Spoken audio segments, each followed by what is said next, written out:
dia a todos. Vamos então dar início aqui ao nosso evento, Encontros com a Comunidade, que é sempre um ciclo de aulas em empresa, este ano 2016-2017. Esta sessão de abertura tem essencialmente o objetivo de dar as boas-vindas a todos aqueles que se dignaram a vir aqui, dar as boas-vindas e agradecer a todos os convidados que gentilmente aceitaram o convite de vir dar o seu contributo e apresentar as suas empresas e as suas ideias aqui ao Instituto Politécnico de Beja, mais concretamente ao curso de Turismo da Escola Superior de Tecnologia e Gestão.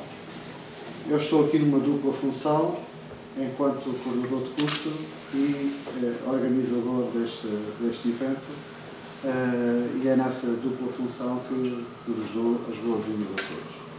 Passava de imediato a palavra ao diretor da STIC, também para poder dizer algumas palavras, e então, de seguida, faríamos logo, iniciávamos a sessão com a professora Ana Paula Figueira como moderadora e depois os convidados das empresas. Não? Ok, obrigado, bom dia. Também de forma muito rápida para vos cumprimentar, para vos dar as boas-vindas, particularmente aos convidados e aos oradores desta sessão, que tiveram a amabilidade e a disponibilidade para se deslocarem hoje a Beja. Muito obrigado pela vossa presença, muito bem-vindos aqui à Escola Superior de Tecnologia e Gestão do Instituto Politécnico de Beja. Aos colegas e estudantes e alguns empresários que aqui estão presentes, dizer-vos que é também com muito prazer que acolhemos mais um evento dentro deste ciclo que é habitual ao nível do curso de turismo, esta ligação entre o curso e a comunidade, as empresas que trabalham nesta área, parece-me extremamente importante e não me canso de realçar este aspecto e de felicitar o curso por esta capacidade que tem de aproximar efetivamente a escola à comunidade. Por isso, é habitual também dizer aos estudantes que aproveitem estes momentos da melhor forma. Têm aqui, dentro de casa, a possibilidade de contactar com profissionais do setor, têm a possibilidade de acolher experiências, de questionar, de receber aqui um conjunto de ensinamentos que vos serão certamente muito úteis, quer ao nível atual da vossa frequência no curso e seguramente no vosso futuro profissional. Por isso, aproveitem da melhor forma.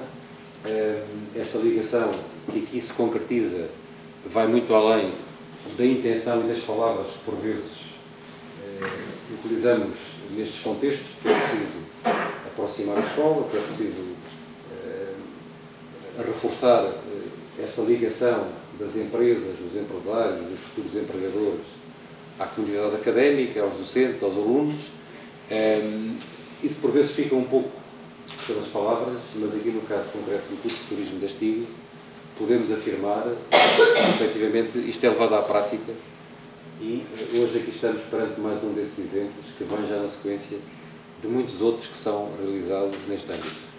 E, nessa medida, enquanto diretor da escola, naturalmente que me parece bastante importante e sublinho com bastante agrado esta iniciativa que hoje aqui acontece mais uma vez, desejamos então que possam tirar daqui o melhor partido possível do dia de hoje. Ok? Obrigado e boa sessão.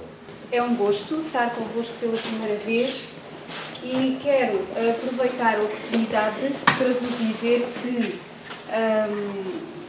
o que o Dr. João Paulo disse, eu não deveria dizer dessa maneira, não é? Porque se calhar às vezes pode ser menos bem entendido, mas é efetivamente verdade. O curso de Turismo da Escola Superior de Tecnologia e Gestão de Beja não brinca em serviço. Ou seja, nós, essa relação que temos com a comunidade, e tem alunos de outros anos que podem comprovar, essa relação que temos com a comunidade e o facto de trabalharmos diretamente com as empresas, nós fazemos efetivamente, não fica no papel. E digo isso com a autoridade, entre aspas, ou pelo menos com o conhecimento que me advém do facto de, e agora desculpem puxar o galão, mas às vezes tem que ser, não é? Apesar das coisinhas, de conhecer muito bem a realidade a nível nacional dos cursos de turismo, pelo facto de integrar à Agência de Avaliação e Acreditação do Ensino Superior desde 2011, portanto conheço-os todos, vou lá avaliá-los, sei muito bem o que se passa aqui. O que isso quer dizer, e agora peço que me deixem fazer, porque é a primeira vez que estou a ter esta à Rita e eu, Tomás, que me deixa fazer esta introdução, porque é a primeira vez que estou com os alunos. Quer dizer que isso significa o quê? Significa que quando as coisas têm um determinado nível, existe mais dos meus alunos, ou seja, é preciso ter unhas para tocar a viola. E eu tenho essas unhas para tocar essa viola, ou se vierem aqui para passar e para turistar, fiquem descansados que o desemprego que está para todos, para vocês, ainda fica mais aberto. Ou aproveitam muito bem, isso começa logo, é com a postura, como o Luís estava há bocadinho a dizer, é assim, é saberem estar, faz parte da nossa forma de funcionamento. É saber estar, é não fazer barulho, é saber ouvir e é saber colocar questões. Para saber colocar questões tem que saber fazer uma coisa básica que à partida todo o ser humano faz, mas que hoje cada vez mais, não sei porquê, tem preguiça, que é refletir, pensar. Só pensa quem tem mundo. É preciso ler, é preciso estar atento e é preciso perceber que determinados risinhos e parvoíce e não sei o quê ficam em casa. Quando se vem para aqui, vem-se para desenvolver aquelas coisinhas que nós temos cá dentro. Portanto, o repto fica, agora vamos pôr o sorriso, não é? O repto fica e é isso que nós exigimos aos nossos alunos. Se não tiverem capacidade para isso, meus amigos, há muitos cursos, vão para outro. Nós não precisamos aqui de gente que não tem um determinado nível. E isso é eclético, nós somos um todo. Ok? Depois disso, vou-me sentar e vou dizer que é com muito gosto que mais uma vez vamos dar continuidade aqui aos encontros com a comunidade, que é uma iniciativa que é feita normalmente para o primeiro ano e desta vez temos uma área que eu acho que é uma área fantástica, da qual eu não percebo nada, mas que eu acho que é fantástica, exatamente porque de conversas que por vezes temos com pessoas mais ligadas às tecnologias, que não é propriamente o meu caso, mas sei e sinto, como utilizadora, que é uma área que é muito fértil e onde hoje, em função das alterações sociais que existem, é uma área muito passível de ser aproveitada e bem pelo setor do turismo. Obviamente, como eu disse, não sou eu não percebo muito pouco como utilizadora ou como alguém que acaba por usufruir do resultado deste tipo de iniciativas, mas temos aqui duas pessoas que eu penso que vos vão passar a experiência deles e que eu espero veementemente que depois os meninos e as meninas tenham perguntas efetivas, que se tenham preparado e tenham perguntas efetivas para poder explorar melhor ainda estas grandes possibilidades, que é trazer as empresas, neste caso, à escola. Porque depois, no segundo ano, vão ter a oportunidade de ir comigo, como sabem, começam por aí na prática profissional, aos diversos locais. Então eu vou começar a apresentá-los, não sei se será o Tomás ou a Rita, como é que é o Tomás a falar primeiro? Então o Tomás, vou começar por apresentar o Tomás. Depois apresentarei a Rita quando chegar depois, está bem? Depois se achar bem. O Tomás é um rapazinho da vossa idade. Isto, quantos anos? 22 anos. Estão a ver, o meu filho é mais velho do que eu. Portanto, é um rapazinho da vossa idade, eu acho fantástico, realmente, porque, reparem, vocês vão ouvir falar muito de empreendedorismo, mas o empreendedorismo não se ensina. Está lá dentro de vocês. Ou está, ou não está. Depois aprende-se umas coisinhas para aquilo se poder desenvolver. Agora, ensinar a ser empreendedor, a pessoa ou é empreendedora, ou é uma pessoa inquieta, ou então, por muita matéria que se lhe dê, livros que nós queiramos que as pessoas possam incorporar, entre aspas, aquilo não vai lá. Temos aqui um rapaz empreendedor, não é? Não é? Temos um rapaz empreendedor, com a idade que ele tem, mandando-se para uma coisa dessas, tem que ser mesmo assim. Portanto, o Tomás, eu estive aqui a ver, tem 22, é aluno de gestão na Universidade de Évora, tenho pena que não seja no Instituto Politécnico de Beja, mas pronto, mas isso é uma pequena minudência, não é? É uma pequena minudência. e é fundador deste projeto. Ele vai-vos falar do projeto e eu acho fantástico como ele já, com esta idade, partiu para... Depois vai-nos explicar, eu também vou perguntar depois, se isto tem influências familiares, se não tem influências familiares, enfim, isso depois eu vou perguntar. Agora, o Tomás tem uma coisa fantástica, é que o irmão é nosso aluno, certo? Portanto, está desculpado. Está desculpado. Pronto, eu não vou avançar mais, eu deixava agora para si, está bem? Okay. Explique então o seu trabalho e depois nós fazemos as perguntas. Certíssimo. Então, bom dia a todos. Já sabem que eu sou o Tomás, tenho 22 anos e sou aluno de gestão da Universidade de Évora. Venho-vos falar um pouco do projeto CityCheck e como é que ele surgiu e algumas histórias que foram passando enquanto fundador deste projeto. Nós inicialmente com o CityCheck surgiu na cadeira de empreendedorismo e nós fomos desafiados, entre aspas, a tentar perceber um problema na cidade de Évora. Então um dos problemas que nós vimos que não era bem um problema, era uma oportunidade clara, era o turismo. Ou seja, se em Évora há muito turismo, que é uma cidade pequena, então no resto do mundo o turismo deve ser abismal, gigante. Então nós pensámos que havia se calhar ali um pouco para nós. Então nós sabíamos que queríamos estar envolvidos com o turismo de certa forma, mas não sabíamos bem qual é que era o tipo de turismo que nós queríamos, nem qual era o alvo de turismo que nós queríamos atingir. Ou seja, nós sabíamos de certa forma que queríamos combinar o turismo com a tecnologia. E depois daqui tínhamos que partir para algo mais profundo, mais detalhado. E começámos a pensar, mas qual é o segmento de turistas que nós queremos? Será que é um turista que vai simplesmente para a cidade para tirar umas fotografias? Qual é? E então chegámos à conclusão que realmente tínhamos aqui uma situação e um problema, que era definir qual era o público-alvo do CityCheck. E então ficámos bastante entusiasmados com a ideia, porque toda a gente dizia que era uma ideia engraçada, que era combinar a tecnologia com o turismo, e disseram para irmos para a frente com isto. E nós decidimos ir para a frente. E ficámos tão convencidos que a ideia era realmente boa, decidimos ir experimentar como é que as coisas corriam nas candidaturas iniciais do Shark Tank. E como estava tão convencido que a ideia era boa, pensei, bom, há ideias tão más que vão lá, que a minha deve passar quase garantidamente. Estava super enganado. Disseram que a minha ideia havia já aos pontapés, já existiam imensas coisas do género, havia aplicações com roteiros, aplicações que diziam o que é que se devia ver nas cidades, e nós ficámos um bocado, bom, ok, então se calhar temos que aprofundar um bocadinho mais esta questão. E foi aqui que surgiu a primeira questão, foi como é que nós vamos conseguir chegar aos nossos clientes, quais vão ser os nossos clientes? E esse foi o primeiro problema que nós encontramos, foi a primeira questão que nós nos colocámos.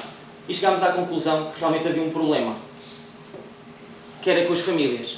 E foi este o segmento que nós decidimos atacar primeiro, as famílias, principalmente casais que viajam com filhos mais novos. E então nós tivemos que ir à procura especificamente qual era o problema destas famílias quando viajam. Então começámos a perceber, bem, tendo em conta as entrevistas que nós estamos a fazer, quase todos os pais referem que as crianças quando viajam com eles começam-se a aborrecer na viagem.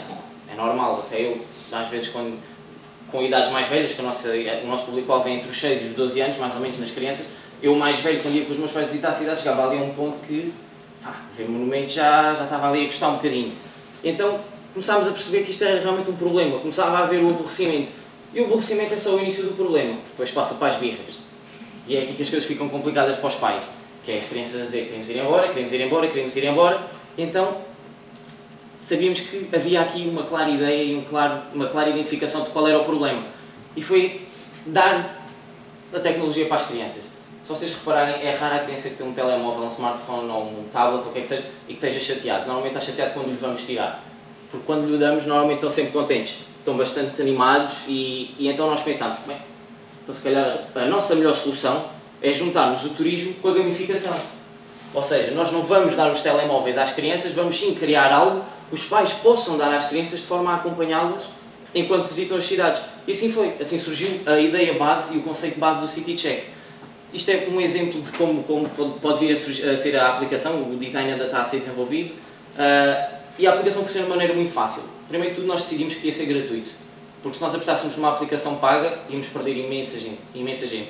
Então decidimos que vai ser gratuito.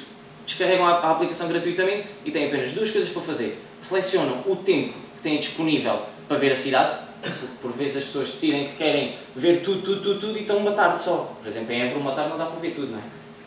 Se tiverem 2 dias em Lisboa, se calhar também não conseguem ver tudo, se calhar conseguem ver a maior parte das coisas. Então nós quisemos que as pessoas selecionassem o tempo que tinham disponível para visitar essa cidade e, consoante esse tempo, iam à base de dados da cidade onde estão e selecionam os pontos de interesse que querem ver. Isto automaticamente, nós vamos desenvolver um algoritmo que tem um tempo estimado, ok, não é certo porque nem toda a gente vê as mesmas coisas com o mesmo tempo, então tem um tempo estimado e à medida que as pessoas vão adicionando os pontos de interesse à sua lista de roteiro, ao seu roteiro que querem fazer, o tempo vai ficando cada vez mais pequeno, até um ponto em que já não dá para adicionar pontos de interesse. E é aí que as pessoas vão se aperceber, mas eu queria mesmo era ver a Torre de Belém e agora já não consigo pôr isto, porque já não tenho tempo. Então as pessoas tiram outro ponto de interesse que não era tão importante para elas e adicionam aqueles que realmente querem ver. Okay? E depois é apenas jogar. Metem o jogo a funcionar. Como é que funciona o jogo? Aquilo, a única coisa que é preciso é ter o GPS a funcionar, o telemóvel, a localização. E à medida que vão passando nos pontos de interesse, o GPS sabe que a pessoa está ali perto daquele ponto e lança um jogo. O jogo é completamente aleatório e é aqui que entra a parte para as crianças. Os jogos não são jogos quaisquer, há diferentes tipos de jogos que nós queremos fazer. Queremos quizzes, jogos de imagens, jogos de palavras, puzzles, etc. A mais variedade possível que nós vamos usar de jogos. E o jogo tem um caráter, uma característica pedagógica, cultural, ou seja, está sempre relacionado com o ponto onde as pessoas estão. Ou seja, se eu estiver em Évora a visitar o Templo Romano, não vai sair uma pergunta do Mosteiro de Jerónimos, por exemplo. Vai sair uma pergunta sobre o Templo Romano. E é aqui que entra a parte de entusiasmar as crianças, que enquanto vão jogando jogos, vão estando também ligadas à viagem e a acompanhar os pais. Isto é outro exemplo do jogo, que é, por exemplo, um puzzle, que as pessoas tiram fotografia ao monumento, aquilo faz um shuffle e as crianças depois têm que montar o puzzle. Depois havia uma questão, que era como é que nós íamos fazer dinheiro com isto. Isto foi um dos principais problemas quando eu cheguei ao City Check, foi, acho que é muito engraçado, e eu gostava imenso de um dia poder viver disto, mas para isso tenho que ganhar dinheiro. E então comecei a questionar, mas como é que as aplicações fazem dinheiro? Porque a maior parte das aplicações que eu tenho, e acho que praticamente todas, são gratuitas. Como é que elas fazem dinheiro se eu não gasto um único custo com elas? E então percebi que também era preciso dinheiro para começar este projeto. Para pagar as pessoas que trabalham comigo, infraestruturas, tecnologia, tudo isso envolve muito dinheiro. E então, uma das coisas que eu ouvi e li em livros foi que, normalmente para arranjar dinheiro são os 3 Fs, que é Family, Friends and Fools. Okay? Ainda não consegui nenhum destes 3. Mas pronto, é família, os amigos e os idiotas. Da minha família tenho tido bastante apoio moral, dos meus amigos também, alguns um bocado mais invejosos, mas pronto. E depois dos fools ainda não consegui enganar ninguém. Mas acho que é este ano, porque já há aí umas conversas, então acho que este ano vamos conseguir. Mas como não podemos contar com os outros e temos de trabalhar um bocadinho por nós próprios, nós tentámos desenvolver as nossas próprias soluções para sermos sustentáveis, para nos conseguirmos financiar nós próprios. Então vamos ter 2 formas diferentes de ganhar dinheiro. Uma que é focada para o utilizador do telemóvel, do smartphone, e outra que é para empresas. Para o utilizador é muito fácil. Vamos ter uma versão trial, ou seja, uma versão beta, para as pessoas poderem experimentar e verem se gostam, mas limitada, ou seja, não tem todos os jogos, não tem para todas as cidades, não há muitos níveis de jogos, é só o suficiente para as crianças ficarem agarradas e dizerem aos pais, pai, eu quero jogar mais. E aí, chegam à frente. E pagam. E fazem o upgrade para a versão premium. E essa versão premium desbloqueia tudo. Tudo. Tem os jogos todos, tem as cidades todas, os níveis todos, a bonecada toda, tem direito a tudo. Se não quiserem isto, podem comprar mais jogos ou mais níveis de jogos com moedas virtuais que vão ganhando. Estas moedas ganham-se de 2 maneiras. A pior maneira, para nós, do ponto de vista económico, é eles jogarem muitas vezes e ganham moedas virtuais. A boa maneira para nós é eles não quererem jogar assim tantas vezes e comprarem moedas. E é aí que entra dinheiro para nós. É eles comprarem essas moedas e com essas moedas conseguem desbloquear jogos. Muito simples, é como funciona com quase todas as aplicações com jogos. A vertente para as empresas, que chateia muitas pessoas que usam aplicações, é aquelas publicidades pop-up, em que nós estamos a usar a aplicação normal, uma aplicação qualquer, e de repente, pimba, publicidade. De outra coisa qualquer, que não tem nada a ver. E pronto, isso está a dar dinheiro à aplicação, porque as empresas pagam para aparecer, para ter essa publicidade pop-up. Outra, que nós estamos a tentar desenvolver um bocadinho melhor, é a publicidade contextual. Esta publicidade contextual é muito mais específica. É, por exemplo, as pessoas vão passar no Mosteiro de Jerónimos, e nós temos um acordo com os pastéis de Belém, e as pessoas estão a usar a aplicação, e passam aqui no Mosteiro de Jerónimos, e está aqui uma notificação. Pastéis de Belém, não sei aqui. Isto tem aqui ao pé, não sei aqui. Não, pastéis de Belém. Está bem, então vamos aos pastéis de Belém. E vão aos pastéis de Belém. Porquê? Porque estava contextualizado, e as pessoas, quando estão a passar no sítio, aparece uma notificação. Nós não queremos, por exemplo, aparecer uma notificação dos pastéis de Belém e a pessoa está a visitar Évora, né? Não faz sentido nenhum, as pessoas tinham que ir a Lisboa. Portanto, a publicidade contextual funciona assim, é através da localização GPS, aparece uma notificação, como podem ver ali no ecrã do lado direito, aparece uma notificação bastante explícita e indicativa do que é que podem ver ali ao lado.